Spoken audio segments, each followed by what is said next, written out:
This is Jennifer Palamas from Charlotte, North Carolina, and this is BBQ Central.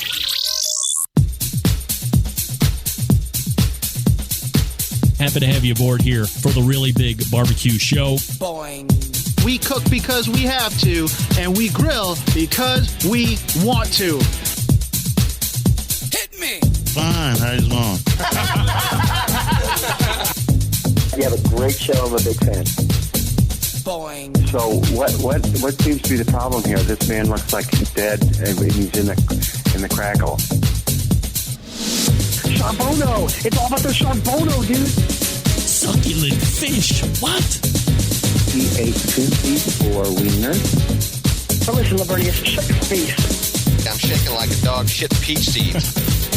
We have top men working on it right now. Top men. And just like that, we are into the second hour. Welcome aboard, everybody. It is the Barbecue Central Show, and we talk about really cool barbecue and grilling related items. Maybe they're not cool to you, but they're cool to us, so suck it. Get that freak stuff out of here. Maybe you're like, I've just tuned into this show for the first time ever.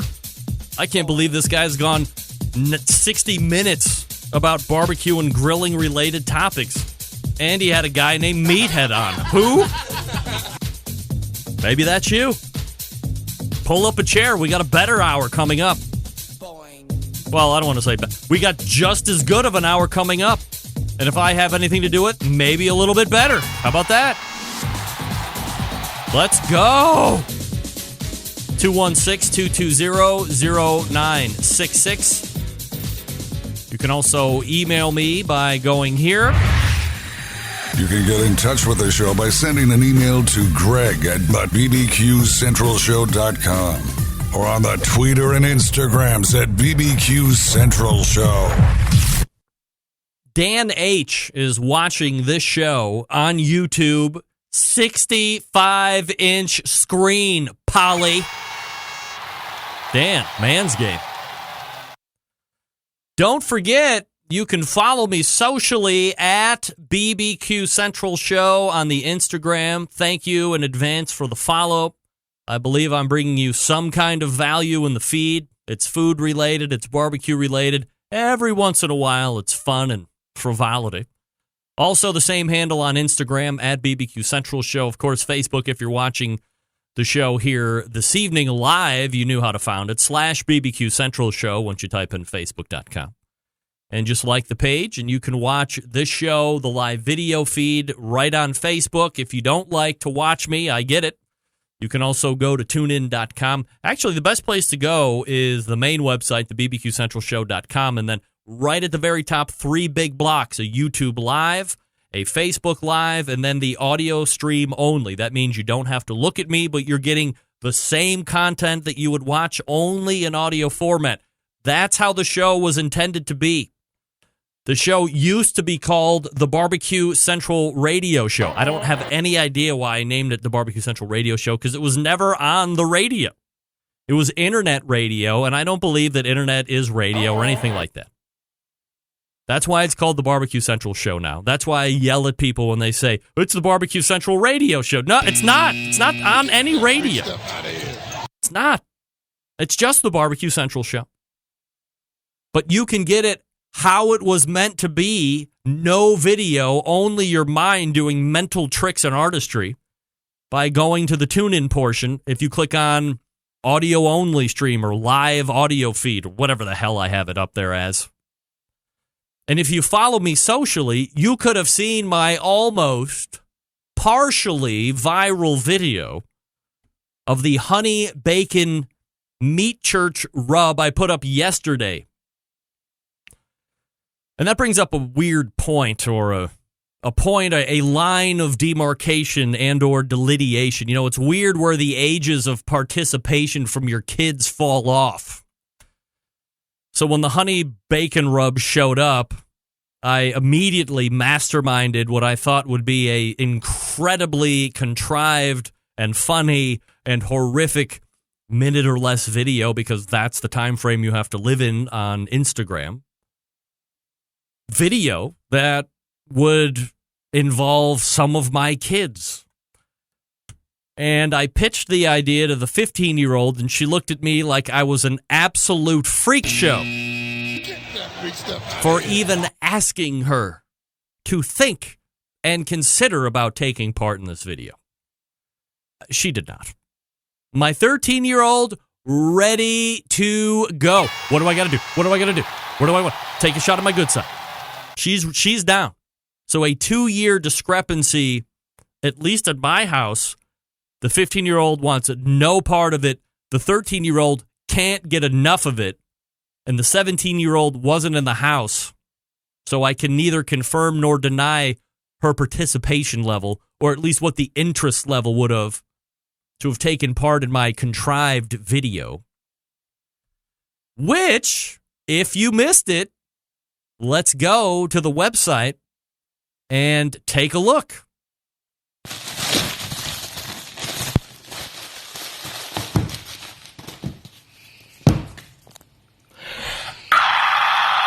That's me screaming. Here, I'm running. I'm running. Very excited there. See? Oh my God, Marley, look what I got. Hurry, hurry. There it is. Now I launch the rub at her. She's very excited too. Now she's running. Now we're in the kitchen. We're fighting over one. Wait, there's two of them. There's two of them. Now we're rolling on the ground so happily. Thank you. Wow, how about that? I mean, can you possibly imagine the minutes upon minutes of thought that I put into that? Well over 20,000 views on the Meat Church Honey Rub impromptu video. I mean, you never know what's going to take off, right? But I had a feeling, because I saw so many reposts by Meat Church and what was getting reposted, I wanted to be part of that. I wanted to use Matt Pittman's social media experience and exposure to my gain. That's right, Matt. I used you. But it was give and take. I produced an incredibly poor, contrived video. As John Dawson is saying, yeah, it's viral, as in syphilis or gonorrhea or herp, because once you see it, you can't get away from that. So I got a bunch of new follows, and Matt got a very averagely produced, very contrived Meat Church Honey Bacon Rub video. You're welcome, Pittman. You're welcome. Let me ask you this. Do you want some straight up knowledge? Do you want me to let you in on the world's biggest little secret that you may or may not know about? If you're talking to someone, anyone, wife, husband, coworker, friend, Centralite, podcast listener, a gonorrhea sufferer, because they just watched this video, anyone, and they utter the key phrase, it's all good. Let me tell you something. It is anything less than all good. It is anything but. Not only is it not all good, it's all bad. All of it's bad. Never for 1 second, under any circumstance, you're in a work situation, you're in a home situation, a personal situation, pumping gas, getting confections at the corner bakery, whatever the case may be, getting barbecue from Sam Jones at the Skylight Inn while he's singing country music and fighting fires. If you're there and that's happening and Sam Jones looks at you off stage while he's killing an Alan Jackson classic, is that a country singer? And he says, it's all good, head for the hills. Because it's not only not all good, it's all bad and things are going down. Run away. Immediately question everything that has happened before and certainly everything that is going to happen after the key phrase, it's all good is uttered. It is never all good. 100% of the time. If somebody says it's all good, it's not. It's not good. It's bad. It's really bad. It's probably friendship breaking bad, or I'm going to divorce you bad, or we can't be friends anymore bad, or you're fired bad. You screwed up at work. You're trying to get over. You're trying to make amends with the boss, and the boss says, it's all good. It's like the baseball coach getting the general manager's vote of confidence mid-season, and then he gets fired the next day. Get that big stuff out of here. Backyard barbecue show on the Instant Messenger telling me, Remps, don't worry. It's all good, bro. No, it's not. Get that big stuff out of here. Jason's probably sending me some type of an email infection right to my hard drive. Stay away. Stay away. Be very afraid. Folks, I want to sit here and cause a panic. But if you hear it's all good, consider everything to be all bad and start looking for ways out. Because it is not all good. It is all bad. Really bad. Ted Conrad from Fireboard coming up out of the break, but I want to talk to you quickly about the barbecue guru who has always believed that outdoor cooking should be easy, because it can be. Especially with the Monolith Barbecue Guru Edition grill. I've been talking about it for months now. Are you on board yet? The Monolith is the world's first temperature-controlled smoker with a built-in power draft fan. That's right. This means smarter control, greater freedom with automatic temperature control. Easily choose your cooking time and temperature, and let the Monolith do the work of a sous chef or a barbecue pitmaster. With minimal effort, you now have oven-like precision at the grill, and you can serve the tastiest, juiciest meals each and every time. I've actually locked down Bob Trudnak and Barbecue Hall of Famer going into the Hall of Fame this weekend, Tuffy Stone, in upcoming weeks, to talk about their great European barbecue trip of 2018. Mo Cason invited? No, he can't. He'll be in Australia, forget it. However, in the meantime, you can visit bbqguru.com and check out all their products. And if you have any questions, please call. Don't guess. Call and get those questions answered. 800-288-GURU. That's 800-288-GURU. And they will make sure you're outfitted with exactly what you need to get you up and running right out of the box. Special announcement, if you already have a Guru pit temperature controller and you get a Monolith Guru or a Monolith grill, you don't have to get a new controller. Just run the controller leads right down to the fan and you're off and running. How about that? Now, if you want to get the latest in tech, certainly up to you. You want to do that upgrade, go ahead and do it. bbqguru.com or 800-288-GURU. The good folks at the Barbecue Guru continuing to be breakthroughs in barbecue technology. Fireboard creator Ted Conrad coming up out of the break. You're listening and watching the Barbecue Central show right here on the Barbecue Central Network. Stick around, be right back.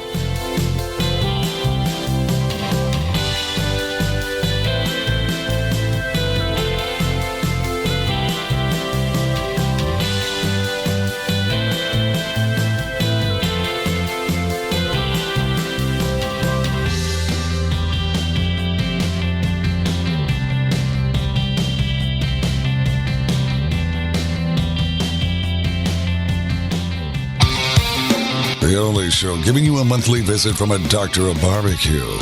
A man actually named. You can get in touch with the show by sending an email to Greg, bloggers, reviewers, competitors, and manufacturers by the Twitter and Instagrams at BBQ Central Show. Once again, here's your host, Greg Rempe.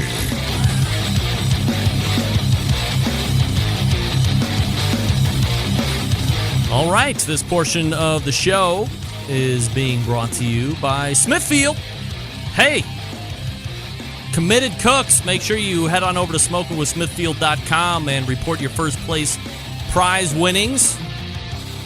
Have you registered to compete for the American Royal Pork Loin Ancilla? Might be too late. It's taking place this weekend. $6,000 purse if you signed up. Get it done at the American Royal website today if you can still do that. And then, of course, couple weeks from now, the Smithfield Classic, which will be in Richmond, Virginia. That is September 29th. So hook up with Jesse at Big Papa Smokers to get that done. That's Jesse, Jessie, at BigPapaSmokers.com. All right, the past 2 weeks, I'm sorry, I am in the wrong outline. There we go. My next guest, or first guest in the second hour, continuing to make the mark in the smart/connected wireless thermometer market. I was happy to partner with them earlier this year, 2018, as they come on as a show sponsor. And it's been it's been a bit since we spoke last. So here to catch us up on the products and the company, founder of Fireboard Labs, which is the company that creates the Fireboard. Ted Conrad joining me here on the show. Ted, how are you, buddy? Hey, Greg. Great. How are you? I'm doing absolutely fabulous. Ted, appreciate you joining me here on the show. Do I not have a camera on you this evening? I could certainly turn that on. Let's see. Would you? Let's see. Let's see what here, happens. Greg. Who knows? Crazy things could happen. Here we go. There he is. Oh, you on your phone? Yeah. Look at you. So, are you on the road? Are you just milling about the countryside estate, or what's happening? Well, I'll tell you, Greg. We have been busy, honestly, all day, starting to prepare for the American Royal. Yeah. So we have been out running around tonight, trying to get trailers together, trying to get parts and pieces. So we're going to be rolling out there Thursday morning. We're going to start setting up. So, are you going to be out there, Greg? I will continue to have my streak of not being at the American Royal. Now at least the 10th year in a row, but at some point that may or may not change. But a lot logistic things, and honestly, aside from and I want to get into the weeds here with the business of the show, but I mean, from a meeting some sponsors that might be out there and getting to see some people face to face. I mean, it's one of the biggest events each and every year. There's going to be a lot of people that are dialed in, and they want to make sure that their cooks are going to be going right, and they probably don't want to sit there and have me all up in their face while they're trying to get the thing situated. So it almost makes, from a logistics sense, while it's nice potentially for some FaceTime with me and some people that I've talked to only on the internet, or maybe have just had on the show and not been able to meet personally, having a couple days away outside of the weekend and then being able to come back in a week's time from now and recapping the event and the weekend almost lends itself to a little bit better of an interview for me. And it's not helping me legitimize myself or the show anymore being out there. I mean, as I said, would it be great to be out there? Absolutely. But, I also have this thing called a day job, which, and these kids and all this other responsibility, forget it. So if I could get away from all of that, then the American Royal would certainly be right up there on the top of the list. So we're gonna do a little catch up on Fireboard here in a second, Ted. But as you know, today marks 17 years since the terrorist attacks in New York City, Washington, D.C., of course, the third plane that never made it where it was supposed to be going, widely to believe, the Capitol building in Washington, D.C., which ended up crashing just outside of Somerset in Shanksville, Pennsylvania. And I asked Meathead when he was on in the first hour, and I wanted to start with you in the second hour here and asking the guest, what you recall about the day and kind of where it sits with you 17 years later. Yeah. Well, I mean, it goes without saying, of course. I mean, we all really do need to remember, and my kids, our oldest kid was born in 2009. So, I feel like I've got to, as they get older, kind of explain what happened. And, you want to, impart that history, I guess. But, it's an interesting, I remember that morning I was on the way to work listening to, it was an AM talk news station or something. And it came on talking about how, some accident, some plane had got in there. And what was interesting, Greg, I actually had been, so before I started Fireboard, I was in the finance world, and I was in New York mid-August, and believe it or not, I met up with a friend of mine, and we went up to, it used to be there was a bar up on top of one of those towers, and so we were there about 2.5, 3 weeks before that, and I was just, when I heard that on the radio, I was just shocked. I was like, holy cow, I was just in that building. Wow. And of course, as the news played out throughout the morning, I mean, it just became, just a terrible situation, even, to contemplate. But I remember looking up, coming out of the subway right there at World Trade Center, looking up at those buildings, just thinking how amazing those buildings were, so tall, and that little plaza area out there. And then, throughout that day, all I could think about was just the people I ran into just a few weeks ago. It's like thinking about just the tragedy. So definitely important that we remember. I think it's important we teach our kids, and obviously just important that we honor everybody that we lost. Ted Conrad joining me here on the show, founder of Fireboard Labs, the company that makes Fireboard, which is a hotly coveted item and a prized piece for the people that actually own it. So before we talk about Fireboard here, the other thing I wanted to mention, and I guess a bit of congratulations in order for you and the team over at Fireboard, as you are awarded a 2018 Amazing Ribs Pitmaster Award. So I'm wondering, what does that mean to you? And I assume that's a pretty nice get for you guys. Yeah, well, we couldn't be happier to work with and just to have Meathead and their whole support team behind us. I mean, they do amazing work in terms of reviewing equipment, taking a look at really what's going on in the barbecue world, the equipment out there, and they've loved their product. I mean, honestly, one of the first people I got in touch with when we launched Fireboard was Meathead, and he was interested in it. He's been incredibly helpful, just even talking about the business questions, talking about the barbecue industry, food in general, and so it's been great to have them on board. They've got a great site. I think he does a great job with helping educate people, and tons of people find a product through his site. So I mean, it's really nice. I don't want to dive too far into the weeds in that process, but.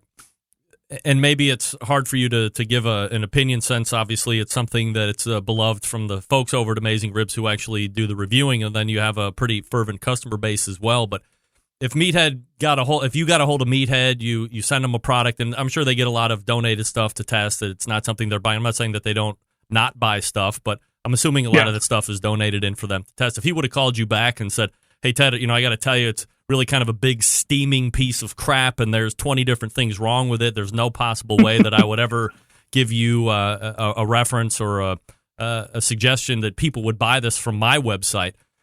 Is that something where you would be like, screw you, this is my baby, and I'm going to go home? Or would you really try and explore where his pain points were and see if it's something that you would like to work on, given who you're getting this feedback from?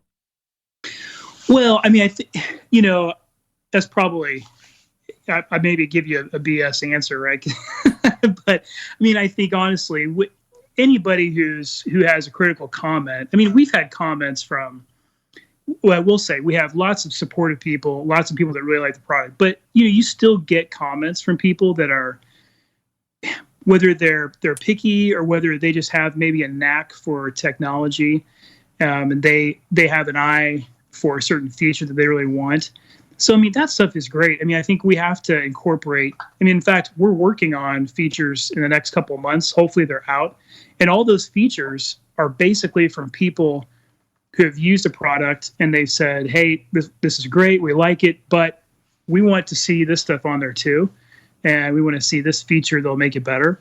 So yeah, we want to continue to keep on adding on and creating new features. So I say, if there's any critical comments, just bring them on. Ted, the economy is robust, whether you're in manufacturing or whatever type of business you're in currently. In manufacturing specifically, you're also typically reliant on suppliers. In the Class 8 truck world, which is where I live between 8 in the morning, 7 p.m. at night, all of the OEMs, Peterbilt, Kenworth, Volvo, Mack, at the mercy of part suppliers and their what appears to be inability to keep up with demand at this point, causing trucks to be pulled off of production line and waiting literally for months on end for one or two pieces in order to finish up before they can get shipped out. Is that also a pain point as you trickle down into your business? Yeah, it definitely is. I mean, like you said, the economy's hot, so there's just more of everything, right? And in fact, the automotive industry, if you buy a car today, think about the amount of electronics that are embedded in that car. You've got all sorts of things. It's many, many factors of what it used to be. And and not to bore you with some of the electronic details, but these small components called capacitors. I mean, believe it or not, I mean, these are things that are almost like specks of pepper. I mean, they're so small, and they were literally fractions of a cent a few years ago, and now they're still not expensive, but now they're maybe 3 cents or 5 cents or 7 cents. They used to be like 0.1 cent. And the reason is all the supply has been gobbled up by the automotive world primarily, and then just in general, all these other devices that are being manufactured. I mean, there's connected devices all over. So that has thrown a wrench into the whole supply chain. I mean, it's difficult. If we were to say today, we want to increase our manufacturing by about 2 or 3x, we literally couldn't do that overnight. We would have to wait to get more components with all these lead times. So we have to plan ahead of time, obviously. And you're in the same world that we are, but just with different parts. But yeah, you've got to really be smart about how you're securing your supply chain. But we've got some great partners that are helping us, working with us. We're trying to make the best estimates we can. I mean, obviously we're coming into the holiday season, so we're gobbling up parts ourselves and trying to get ready. So, Ted, let's talk for the people that might just be tuning in for the first time tonight, or they aren't familiar with Fireboard just yet. A quick overview of the product itself and the different ways it connects, what it allows you to do as you get into the barbecue and grilling lifestyle. Yeah. Well, so we built this. The main feature is just that it's cloud connected. You take this thing out of the box, you turn it on, and it connects Bluetooth to your phone, which means literally in a matter of seconds, you're connected to this device. Automatically connects, and then you just type in your Wi-Fi password. So through that Bluetooth connection, the Fireboard comes online, and once it's online, it'll connect to our servers, and then it's basically cloud-based. So you can leave the Fireboard at the house. It's monitoring your cook. You can go to Home Depot. I mean, you can go back to the office. You can go to your kids' games, and you can watch everything from your phone. So it's really meant. I mean, at the heart of this was something, just a product to make life easier. Because I found myself, I was doing a brisket or some sort of cook, and I would be out running around town. I wouldn't have any idea what was going on, whether the grill was at the right temperature and what the temperature of the meat was, so I can kind of extrapolate what time it's going to be done, if I need to make any adjustments. So this simplifies all that. So that's really the core of what we've created. But it's a 6-channel thermometer, so you get a ton of flexibility if you want to monitor a lot of stuff. You've got the flexibility there. We also have the control side now, so you can control a fan. Maintain. I mean, my green egg, I mean, you can just lock it in. I mean, it's just literally right there, 225 the whole time. So we're continually coming up with more features. I've got a great story at some point to tell you, hopefully on these new probes we've got. But yeah, we're continuing to innovate. More stuff coming down later this year and early next year. So that'll be fun. Hopefully some fun surprises for everyone. I love it when my guests come on the show and tease, but they can't announce. That's my favorite part. Did you realize, early on, because there was always, I remember when I first got into it, you had, was they called like the radio frequency or the radio transmission? So it was like the Maverick style thermometers, and they were like the big craze, and how far could you get away, and is it going to go through 10 walls and all this other stuff? Did you realize that the future of this was going to be cloud-based, and if you didn't have that licked first, I mean, Bluetooth sounds great, but I think distance kind of sucks in that regard. So in order to really stretch out, there was going to have to be a different connection point in order to make this a highly successful option? Yeah, I mean, that's what started everything, Greg. I mean, I've always kind of been a technology guy, so I've loved this stuff. But when I got into barbecue, I had a Maverick, and, it's a great thermometer, but you were limited by that, whatever it was, 30 feet or 50-foot range. Right. And I basically kind of wondered to myself, I'm like, there has to be a product that just connects over the internet to a server, and I can check this anywhere. And I basically looked, and I really couldn't find anything. There was a few things out there, but they were really kind of clunky. Yep. And so that's kind of that's why we're doing what we're doing now. What's the Fireboard commercial pricing option? What does that mean? Well, yeah, good question. We started Fireboard, and again, it was the main thing was from the cooking and the retail side, the consumer. But then we immediately thought of the commercial potential, and we're still digging into that. I mean, we have a lot of grocery stores around the region. We've got food production facilities. We've got a really great cheese company up in Sonoma, and they use our product to monitor all the stages when they're doing their food processing, especially the cold storage. And you can imagine, I mean, any restaurant, grocery store, they've got a ton of costs in their inventory.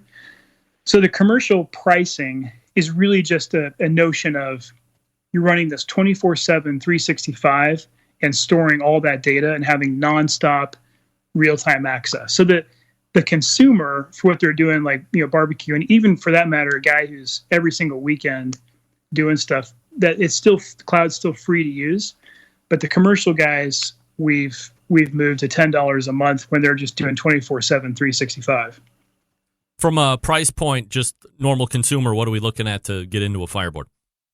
Yeah, so the basic kit is $189, and that comes with 3 probes. And then we have basically a fully loaded kit, which we call the Extreme Edition, which is $249.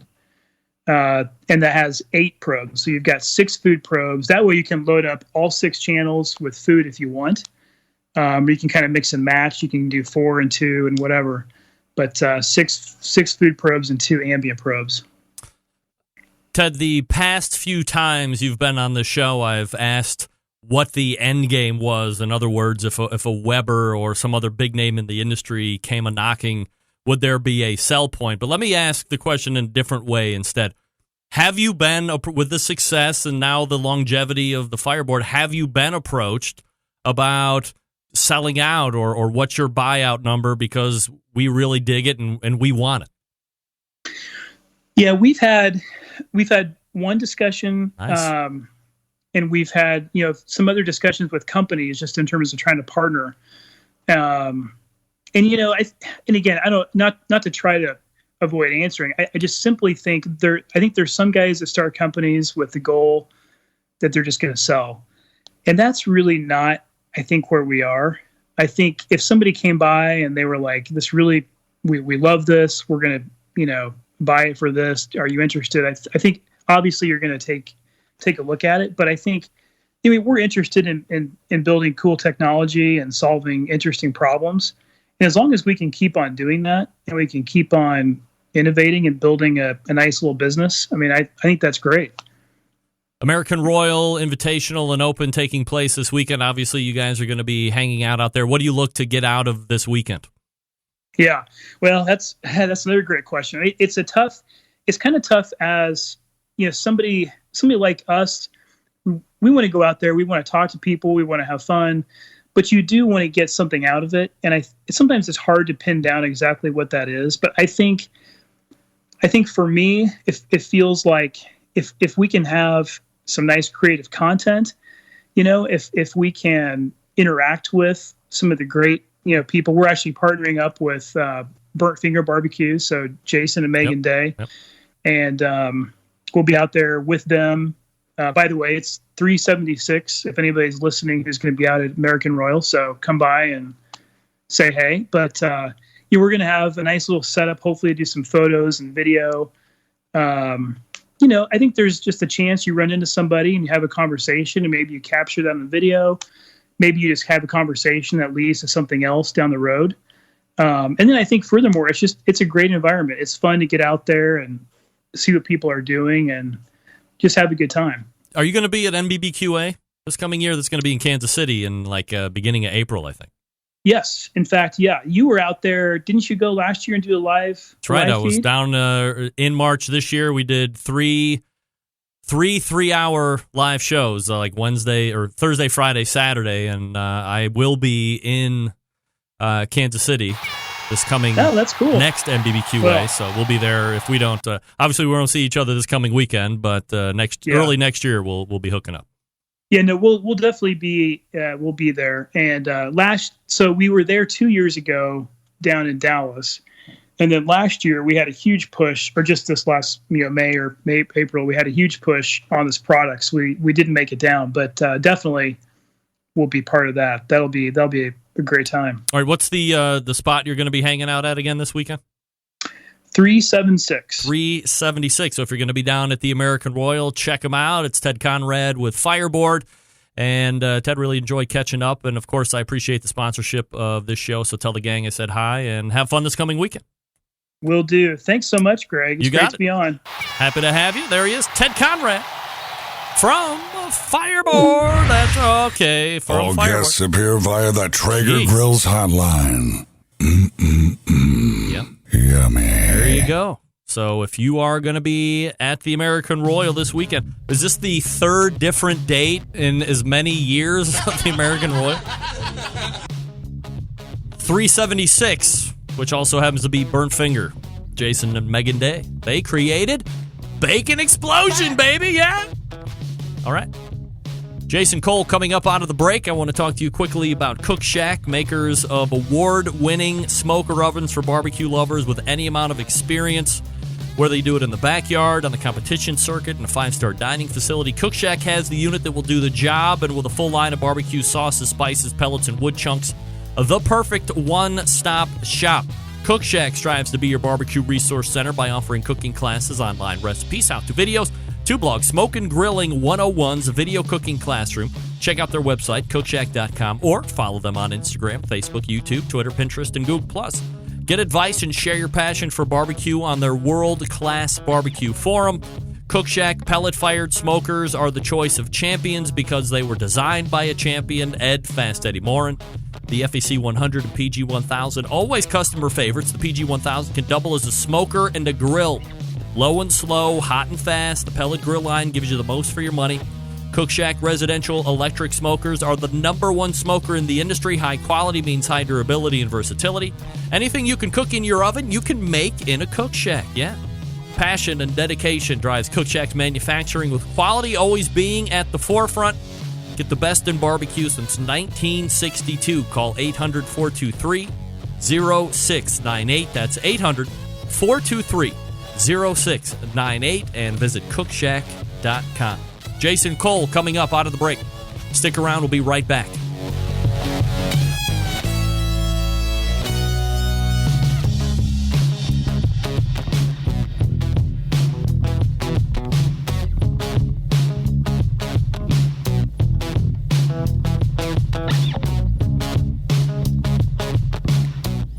Continuing to produce incredibly mediocre content in an exceptionally professional way. You're listening and watching the Barbecue Central Show. Once again, here's your host, Greg Rempe.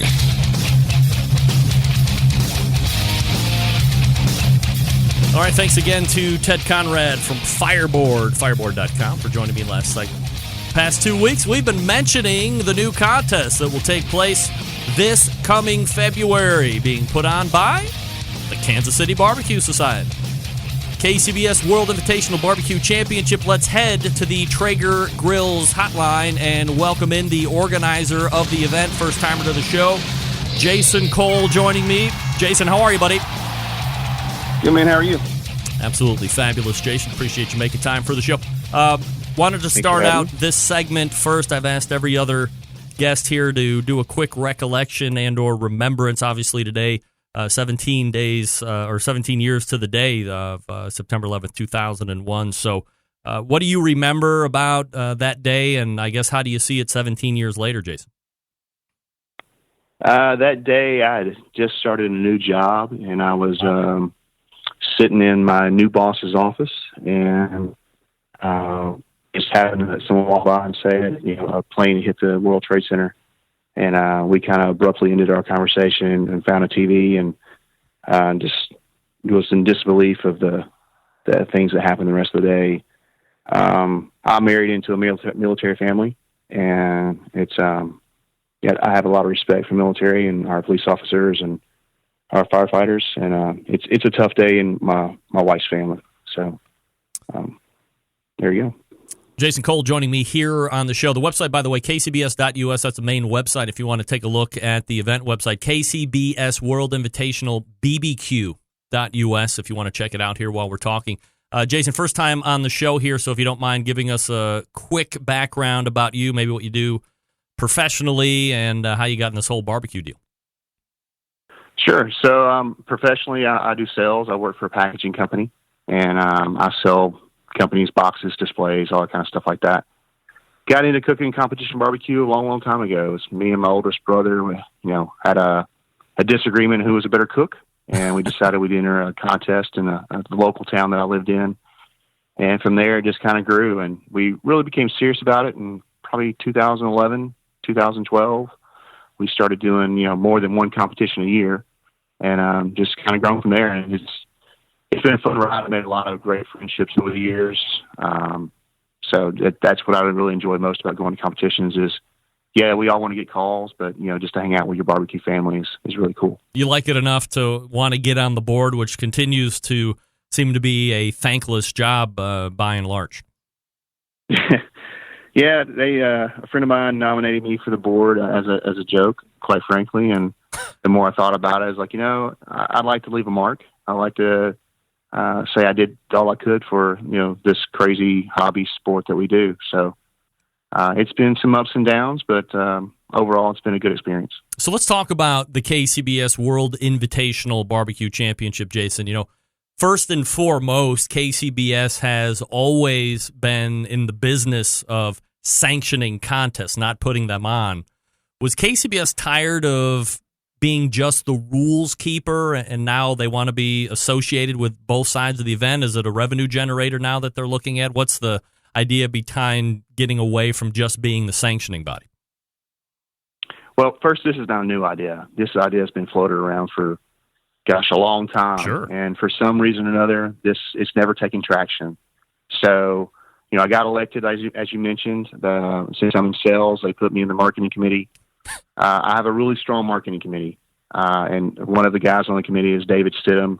He was the vice president of marketing for Culver's. It's a burger joint. They've got a lot of locations. He ended up leaving there, opening his own restaurant, a fine swine up in Illinois. And he called me one day and had this idea. Again, not a new idea, but he had an idea. And it just kind of grew from there. This is not, you said something about generating revenue. This is not a fundraiser for KCBS. This is just something we want to do for our membership. We want to celebrate our champions. This is the only contest that KCBS has any interest in sanctioning and organizing. So that's as far as the organizing will go with KCBS. But that wouldn't be like a bad thing. Like you're allowed to make money, right? If you wanted to do that, sure. That's not a bad thing. But the idea is that we want to, if we can, we want to up the pot as much as possible. The idea is not to lose money, but if we are able to make some money and put it into the scholarships that we give out every year, that's great. Or if we're able to put it back into the pot, that's always good too.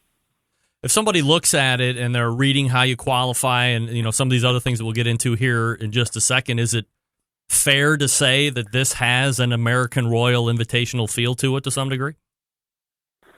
For some degree, it's a little different. The American Royal invites.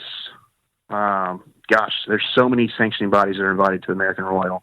They're who they invite. If you're a sanctioning body that puts on 10 contests and has a board and all these other little caveats, then you win a contest and you're invited.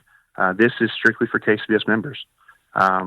It's reserves and grands, and with American Royal, if you win a grand, you're in. This will be the most accessible invitational there is. It's more accessible than the Jack. It's more accessible than the Royal.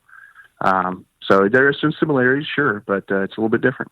All right, so let's talk about qualifying. We're talking with Jason Cole. He's the event organizer here for the KCBS World Championship Invitational Barbecue that's going to be taking place this coming February. We'll get to the dates here in just a second. There may or may not be a little confusion on my part, so what better way than just to ask you, and you can give me the yes or no. First and foremost, you have to be a KCBS member, correct? Correct.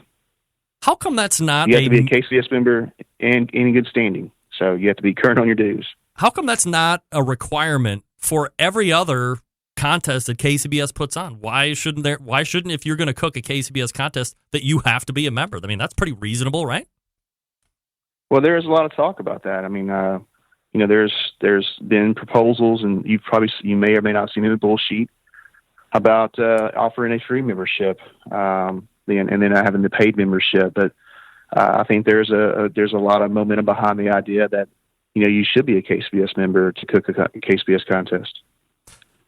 I mean, I'm not a KCBS member because I don't cook contests, but I would imagine the easiest way to support a sanctioning body that you might believe in is, I mean, what are dues or a membership cost? $35 or $50?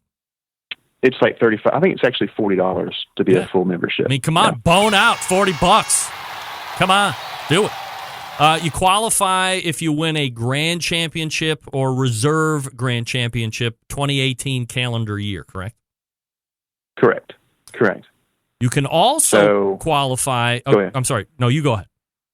I was going to say that the year end for KCBS is somewhere around December 15th or so, December 20th, and that's the last contest that counts for points. So that's when the cutoff would be. All right. So GC, RGC in that regard. You can also qualify if you are a team who finishes in the top 125 Team of the Year points in 2018. Also, is that correct? That is correct. All right. So, with that being said, location, Little Rock, Arkansas. How do we come up with Little Rock versus any other place like Cleveland, Ohio on the market? Well, I'll start at the beginning. The best place to start, I guess. So Dave and I had this idea. He brought the idea to me. We worked on it for about, it was 5 or 6 weeks, massaged it, developed it, went to the board. We talked about it. Something asked them if they wanted to move forward with it or just squash the whole idea altogether. Overwhelmingly, everyone said, hey, we need some more research. We need more homework. But they all loved the idea. So we went back to the drawing board, and, some of the suggestions they had from the board was, what time of year would you do it, and where would you have it? So we really started diving deep into what time of year, because that would dictate where we're going to do it. So we looked, middle of the year, later in the year, first of the year, and there's reasons. Middle of the year, it's hard to pick a weekend and not step on a contest, and that's not fair to the organizer of that contest. Sure, because they work hard to, build their contest up and put on a good contest. And it wouldn't be right for us to come in and just step on them and, potentially really hurt their contest and make it not where they could do it.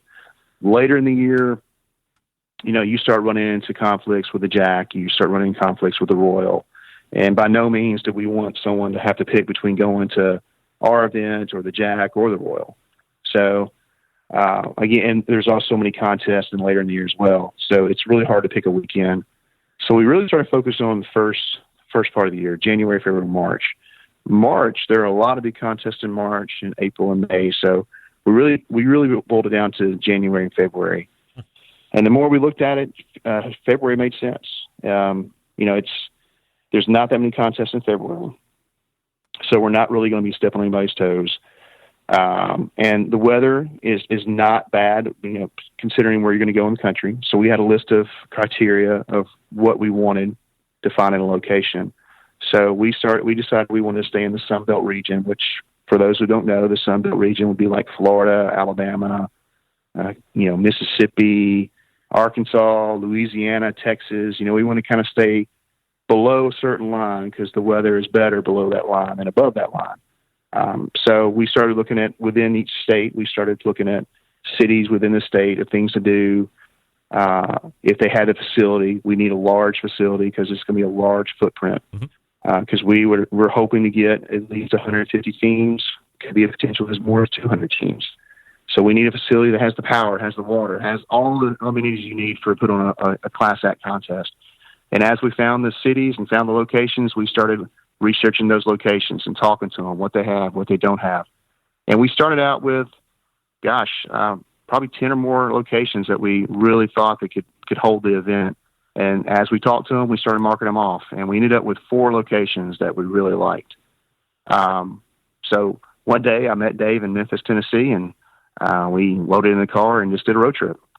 Drove to the locations we talked about, sat down with them, toured the facilities, heard their pitches, Just really had a lot of questions for them, and then we came back.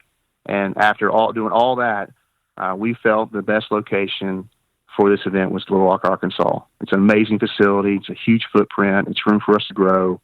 They have the power. They have the water. It's really centralized to the country, so people coming from, the west or the east or the north or the south, it's easier to get to. And we even took a step further. So once we decided on Little Rock, we called some teams that we knew in Michigan and Wisconsin and South Dakota, West Virginia, the Carolinas, and Florida, and just pitched the idea to them, hey, if we were to do this, would you be interested in going? And overwhelmingly, everyone we talked to said, if you put it on, we'll be there. So we felt more comfortable about the location. Now, it is February. Weather's always a concern. But, we looked at every location. We looked at the 5-year, the 10-year, and the historical data of their weather. And Little Rock was better than some cities. Obviously, it's not as nice as Orlando, Florida, but it made more sense to do it in Little Rock than Orlando, Florida. But this year, giving example, Little Rock's, the weather in that weekend we're looking at was 60 degrees. It was high as 60. The lows were in the mid 30s to low 40s. So they have one day of snow a year, or 1 day of snow that month, and they typically have about 15 days of rain. So we felt pretty comfortable that, given all those factors, that we felt this was the best location to do it, and it would reach the majority of base of our membership. And you guys felt confident. I mean, it's easy to get a hold of teams that are kind of in armpits of the country, given that time of year. I live in that armpit of the country. February, it seems like winter here is 6 and 7 months out of the year for some reason, or you can't ever get out of the cold. So if you ask me, and when it's warm out, if I'm going to travel, I mean, it's always easy to say yes. If you ask me in February in the teeth of winter, I wonder if what they're telling you now might be a little bit different. Then are you still hedging that you might have a little attrition at that point, depending on how bad the weather is across the country? Well, we understand that not everyone can make it, and I think that I'd say that up front. If you look at the teams that will qualify that could come to this event, and because we're inviting international teams as well. So, if you add international teams and domestic teams, we're looking around 400 teams that qualify to come to this event. So our first year, what we based all our numbers off of was have a 50% participation rate. So we would love to have 150, 175, 200 teams. And the teams that we mentioned earlier, and the comments we got from them was, hey, if I've got to borrow somebody's trailer, borrow somebody's smoker, I'm there. It's not just, the money's great. The money's on par with American Roll Open. It's more than a jack. And we, if you want to go to the website and look, we actually increased our payout because we felt like we should pay out top 10 overall. We're paying 10 deep in each category, but we should pay top 10 overall as well. But everyone we talked to, they said they would come, not just for the money, but this is the prestige of it. It's the World Invitational for KCBS. This is the first time that they've really put on a contest, organized their own contest. So they want to be at that contest. They want to be one of the first people there. They want to be the first people who wins it, hopefully. But we feel pretty good. Who's stepped up from a sponsorship standpoint to help you out with this? We're still talking to sponsors. Randall Bowman's handling all the sponsorship. And we got my marketing committee is handling sponsorships as well. But we're still working on the sponsorships, but we're moving forward. We feel pretty good that we won't have a problem, and we're looking forward to February. What kind of a prize purse are you looking at? And I guess most importantly, what do you pay out if you win overall? It's listed on the website. People can check it out. But overall, grand champion, $7,500, and it goes down from there. Each category winner, I think it's $1,000 off the top of my head. And we're paying top 10, like I said, overall, and we're going to give out ribbons and trophies down to the top 20. At this point, this seems to be a location that you would be at February this coming year and then 5 and potentially 10 years down the road, or would you be open if it really starts to steamroll to look and somebody else approached you that you would look at potentially moving if all things fit? Yeah, this is the deal we have with Little Rock is a 1-year deal. So, we have all intentions of this thing going off great. And if it goes off great, we keep it in Little Rock. But, if it doesn't go off that well, the weather is bad, then we can always readjust where we have it at. But we're not locked into Little Rock for an extended period of time. Jason Cole is joining me here on the show, and he is putting on the KCBS World Invitational Barbecue Championship, and the website again is KCBS World Invitational BBQ.us. Jason, if anybody has any questions or they want to contact you, what's the easiest way to get at you? Just email me at jcole@kcbs.us, and I'll be more happy to answer them. And then it's February 8th and 9th, correct? Yeah, February 8th and 9th. Working all the details out, but we plan on having some welcome parties, and we're doing a steak event on that Friday night. It's going to be a National Grilling Series event. Kids Q, we're doing sauce competition, dessert competition, the whole nine. February 8th and 9th, coming up. It's the KCBS World Invitational Barbecue Championship. I'm talking with Jason Cole. Jason, really appreciate you breaking it down with me tonight. Thanks so much for doing it. Not a problem, anytime. There he is, Jason Cole. Yeah, here we go. All guests appear via the Traeger Grills hotline.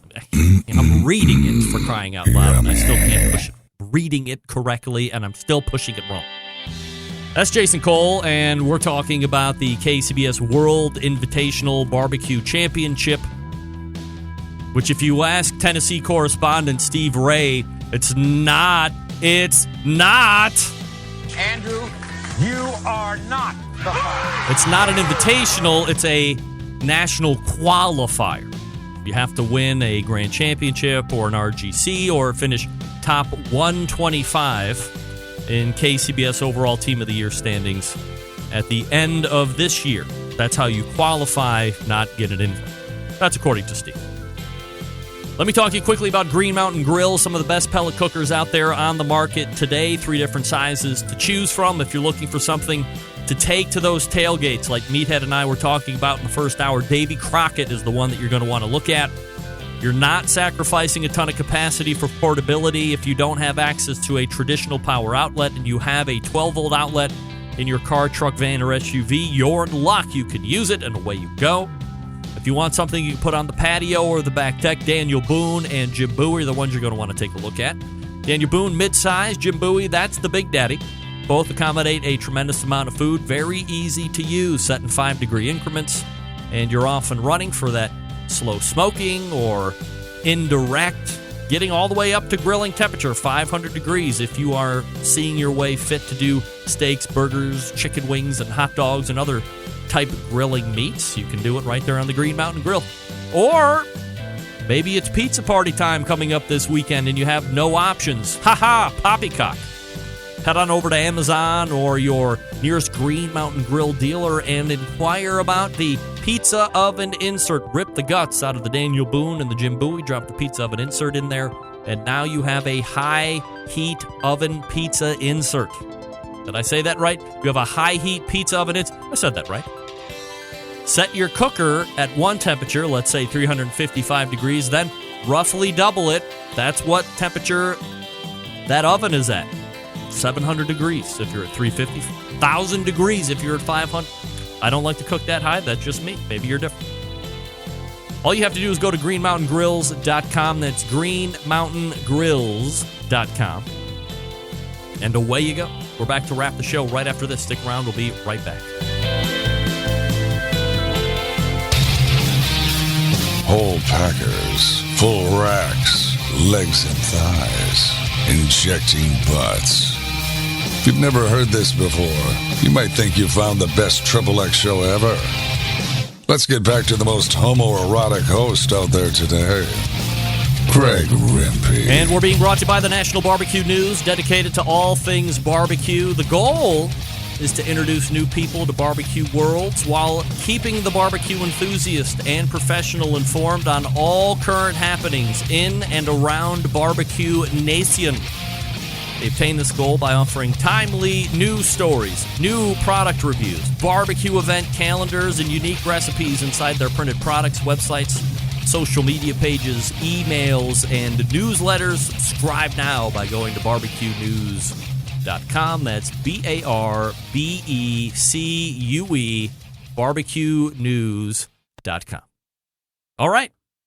All the way back in the first hour, we talked with Meathead from AmazingRibs.com. Please note that this is the very first show that I didn't say the other part when I say Meathead. Congratulations to me. I tried very, very hard. Many different sticky notes all around that you can't see. I did it. Congrats to me. And thanks to Meathead, AmazingRibs.com. Don't forget, check out the Pitmasters Club, $24 for the year. Click on that Pitmaster Club info tab at the top of AmazingRibs.com and check it out and then see if it's for you. In the second hour, we talked with Ted Conrad, founder of Fireboard. Fireboard.com is the place to go if you're going to be at the American Royal Invitational and Open this coming weekend. Booth 376 is where he'll be hanging out the majority of the time with Jason and Megan Day from Birdfinger Barbecue. And we close it out with Jason Cole from the Kansas City Barbecue Society. J. Cole at kcbs.us, his email address if you have any questions about the KCBS World Invitational Barbecue Championship. That's taking place this coming February 8th and 9th. We'll continue to follow up on that. Big show planned for you next week. Really excited. The likes of Steven Reichland will be in, amongst the many others. An American Royal Invitational winner interview is promised. That could be Chad Ward, by the way. Just putting it out there. Especially tonight. September 11th, 2001. I will never forget. Until we meet again next Tuesday at 9 p.m. Eastern Standard Time, this is your program host and proud U.S. American, Greg Rempe, saying good night.